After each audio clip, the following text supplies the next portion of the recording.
আসসালামু আলাইকুম আদাব, সবাই কেমন আছেন? আজকে আমি দীনেশ ভিজনের পরম সুন্দরী ছবি নিয়ে আলোচনা করব। এখানে লিডে আছেন সিদ্ধার্থ মালহোত্রা, জাহ্নবী কাপুর লিডে আছেন। অন্যান্য আরো ক্যারেক্টার আছে, কিন্তু তার আগে আমি বলবো এটা মিউজিক নিয়ে। যদিও টিজারটা খুবই ছোট, কিন্তু তবুও আমি শুরুতেই বলবো যে অসম্ভব ভালো লেগেছে টিজারটা। যদিও এখানে গতানুগতিক কিছু নাই, যা বুঝলাম সিদ্ধার্থ মালহোত্রার নাম হচ্ছে পরম, জাহ্নবী কাপুরের নাম হচ্ছে সুন্দরী। দুইজন দুই জায়গার দুই মেরুর ব্যক্তি, একজন নর্থে থাকেন একজন সাউথে, এবং তাদের প্রেম কাহিনী নিয়ে আসলে মানে পুরো ঘটনাটা। তা আমার কাছে পেয়ারিংটা একটু অন্যরকম লেগেছে। দীনেশ বিজন কিন্তু খুবই স্মার্ট প্রডিউসার, এবং আমার কাছে ওনার কাজ ভালোই লাগে।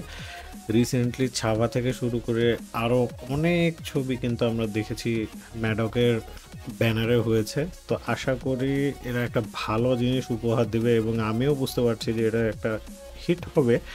আর সবচেয়ে বড় কথা হচ্ছে এই ছবির গান।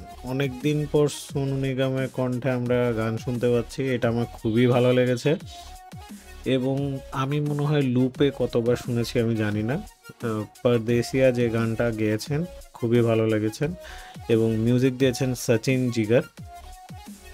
ওভারঅল ভিজুয়ালাইজেশন, কাস্টিং আমার কাছে অ্যাভারেজ লাগেনি, কিন্তু জাহ্নবীকে আমার কেন জানি মনে হয়েছে অনেক দিন পর অনেক ছবিতে দেখেছি, এই ছবিতে অনেকটা সাবলীল মনে হয়েছে।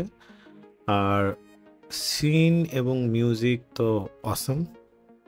এই ছবির একটা জিনিস আমার খুবই ভালো লেগেছে, সেটা হচ্ছে ভিজুয়ালাইজেশনটা। কেরালা এবং নর্থের ওদিকে, সাউথের ওদিকে যেই সিনগুলা দেখিয়েছে খুবই ভালো লেগেছে। গান আছে এখানে, এবং ঘটনাটা আমি বুঝতে পারছি যে এই নর্থ আর সাউথ অনেকটা ট্যুর স্টেটসের মতন হতেও পারে, কিন্তু কাছাকাছি আর কি।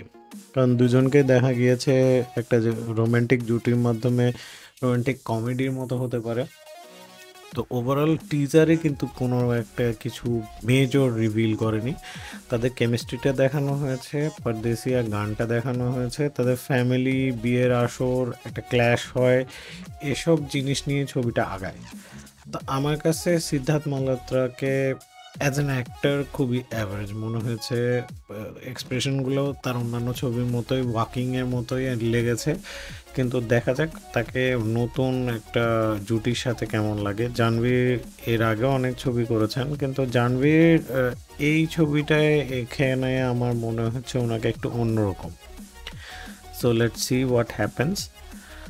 আর যেখানে আপনি বলতে পারেন ডিরেক্টর আমি ছবি খুব একটা ওনার দেখিনি। ডিরেক্টর হচ্ছে তুষার জেলোট। ওনার অভিনয়ের মানে আমার কাছে খুব একটা কখনো ধরা পড়েনি, ওনার ডিরেকশন আমি দেখিনি। লেখক হচ্ছে নার্স ভোরা, তুষার জুলিয়েট, গৌরব মিত্র, এবং চিত্রগ্রাহক হচ্ছেন সান্তানা কৃষ্ণ রবিচন্দ্রন। তো এখানে আমি আশা করি রমকম একটা ভাইব পাচ্ছি। সো দেখা যাক কেমন হয় তাদের ছবি, এবং আশা করি এই জুলাই মাসে রিলিজ করবে। So best of luck, thank you very much, keep subscribing, like and share. আসসালামু আলাইকুম, আদাব।